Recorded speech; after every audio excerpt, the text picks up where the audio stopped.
Shalom, selamat pagi, jemaat yang dikasihi Tuhan. Senang sekali kita dapat berjumpa kembali melalui renungan harian gereja kita, HKBP Resort Surabaya. Hari ini Jumat tanggal 14 November tahun 2025.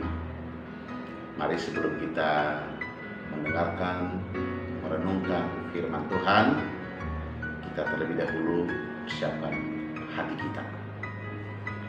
Damai sejahtera Allah yang melampaui segala akal dan pikiran, itulah yang memelihara hati dan pikiranmu di dalam Kristus Yesus Tuhan kita. Amin. Firman Tuhan renungan untuk hari ini tertulis dalam Kisah Para Rasul pasal 15 ayat 11. Ulaun ni Apostel itu 15 ayat 1. Beginilah firman Tuhan.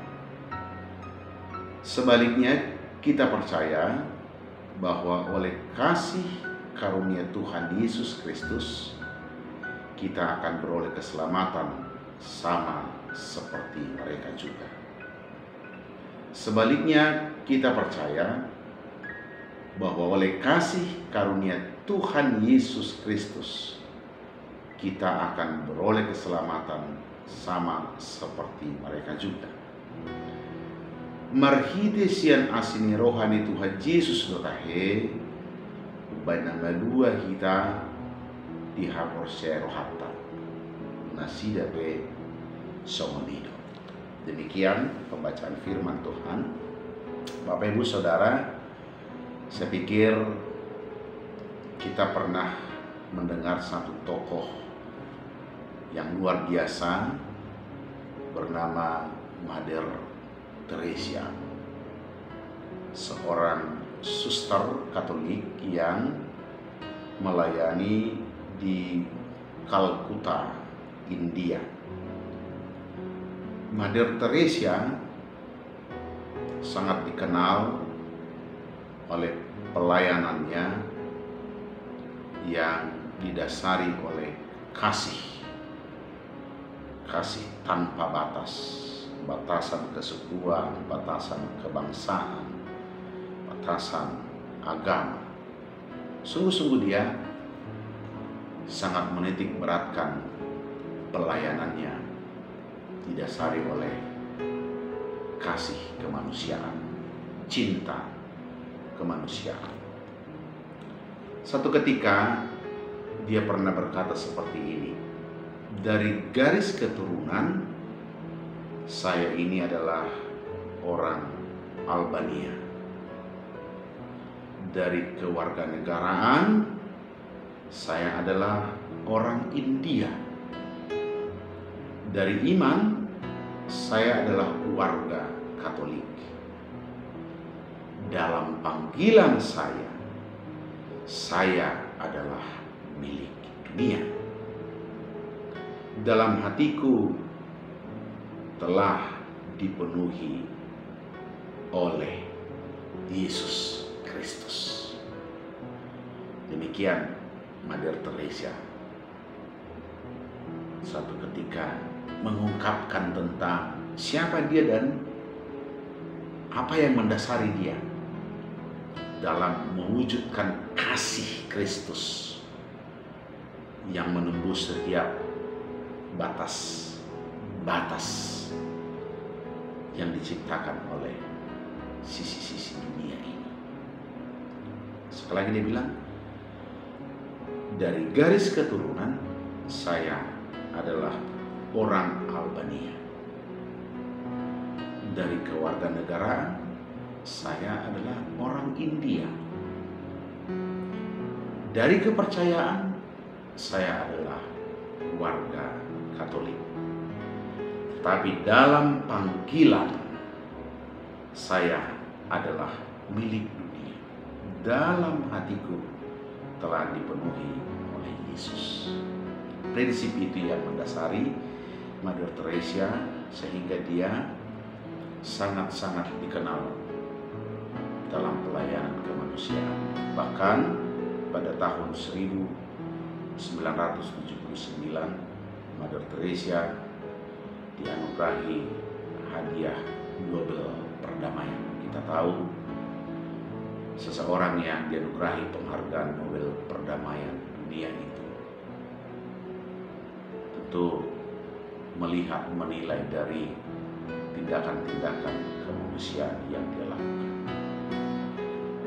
Saudara kekasih, hal ini juga lah yang disaksikan oleh Rasul Petrus dalam nats kita pada pagi hari ini yang ditulis dalam Kisah Rasul pasal 15 ayat 11. Kasih karunia Tuhanlah yang melayakkan dia untuk menerima keselamatan dari dosa. Dia tidak melihat kesempurnaan hidupnya, perbuatannya, tetapi kasih karunia Yesuslah yang melayakkan dia untuk menerima keselamatan dari dosa. Kembali lagi dengan Mother Teresa, kasih Tuhan Yesuslah yang sudah dia rasa ada di dalam hidupnya sehingga dia menjadi pelaku kasih nyata dalam sisi kemanusiaan. Kasih karunia yang dia terima, yang diterima oleh Rasul Petrus, itulah yang memanggil dia untuk mewartakan kabar sukacita sampai dia dihukum mati dengan sangat-sangat tragis luar biasa. Kita tahu Rasul Petrus itu disalibkan terbalik dibandingkan penyaliban Yesus. Kalau Yesus salibkan kepala di atas, kaki di bawah, Petrus itu sebaliknya, kepala di bawah, kaki di atas. Tetapi Petrus tidak pernah menyesali jalan hidupnya yang demikian. Dia mampu menaklukkan rasa takut di dalam kehidupan. Dia menyatakan bahwa keselamatan yang dia terima bukanlah karena usahanya, melainkan hanya oleh kasih karunia Tuhan semata. Pernyataan ini Bapak Ibu Saudara-saudara berdasarkan pengenalan yang intim antara Petrus dengan Yesus Kristus yang dia imani. Imannya tidak goyah meskipun dia menghadapi banyak tantangan dan rintangan dalam pelayanannya. Dia sangat menyadari bahwa Tuhan Yesus lebih berkuasa dari segala kekuasaan yang ada di dunia yang telah berdiam di dalam hatinya. Tetapi Bapak Ibu, kita mengingat kisah Petrus ini satu kisah yang unik. Tentu kalau pada akhir hidupnya saat dia harus menghadapi satu sidang di Yerusalem, saat dia menyatakan imannya sebagaimana dalam nats renungan ini, itu tidak ujuk-ujuk dia kemukakan dengan begitu, tetapi dia mengalami dinamika iman, dia mengalami pertumbuhan iman. Kita tahu dia pernah menyangkal, dia tidak mengenal Kristus, dia pernah ragu-ragu tentang kuasa Kristus. Tetapi setiap proses yang dia lalui sampailah dia pada kematangan iman, sehingga dia tiba pada pengenalan bahwa keselamatan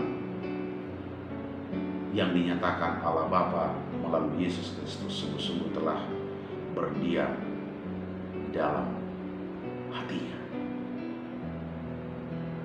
Keselamatan yang sudah dinyatakan Allah melalui Yesus Kristus sungguh-sungguh telah berdiam di dalam hatinya. Nah, demikian juga halnya dengan kita. Mari kita semakin memahami dan berpuncak pada iman kita bahwa kita ada pada saat ini. Kita tidak tahu tantangan-tantangan apa yang masih akan kita hadapi ke depan. Tetapi baiklah kita belajar bagaimana orang-orang iman, orang-orang beriman terdahulu, Petrus, Mother Teresa, mempersembahkan hidupnya demi pelayanan kerajaan Allah di tengah-tengah dunia ini. Senjata orang-orang beriman adalah pengakuan dia akan kasih Kristus yang telah nyata di dalam hidupnya. Itulah panggilan kita untuk hari ini. Bagaimana kita senantiasa dalam hidup ini menyatakan kasih Allah. Kita ingat apa yang dituliskan dalam kitab 1 Yohanes pasal 4 ayat 7 hingga ayat 12 kita. Bahwa sesungguhnya Allah itu adalah kasih. Bahkan dikatakan di sana, seseorang yang tidak hidup dalam kasih, dia tidak mengenal Allah. Sebab Allah itu sendiri adalah kasih. Maka marilah kita dalam hidup kita saat ini belajar untuk mengasihi, belajar untuk memberi diri kita sebagai Allah untuk berkarya, menyatakan kasih-Nya di tengah-tengah dunia ini. Dengan kehidupan yang seperti itulah, maka semakin banyak lagi orang yang datang mengimani Kristus, mengimani Allah yang adalah kasih itu sendiri. Selamat mengasihi. Kami kita berdoa. Terima kasih untuk firman-Mu hari ini ya Bapa. Ajarlah kami untuk lebih bersungguh-sungguh lagi mengimani bahwa Allah adalah kasih, Allah yang mengasihi kami. Oleh karena itu, kami akan menjadi pelaku-pelaku firman Allah dengan hidup saling mengasihi. Biarlah melalui kasih yang kami nyatakan di tengah-tengah dunia ini, dengan siapapun kami berinteraksi, dalam interaksi keluarga, interaksi di luar keluarga, interaksi di gereja, atau dalam interaksi apapun yang kami jalani.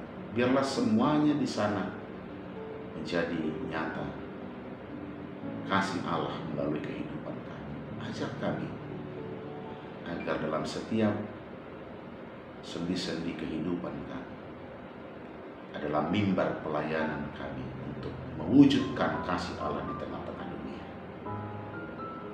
Mampukan kami menjalani hari ini dengan berkeyakinan bahwa kasih Allah tidak akan pernah meninggalkan kami. Kasih Allah diam dan tetap dalam diri kami, dan oleh itulah kami harus menjadi pelaku-pelaku kasih. Terima kasih untuk firman hari ini. Dalam nama Yesus kami berdoa dan mengucap syukur. Anugerah Tuhan kita Yesus Kristus, kasih setia Allah Bapa, serta persekutuan Roh Kudus. Amin.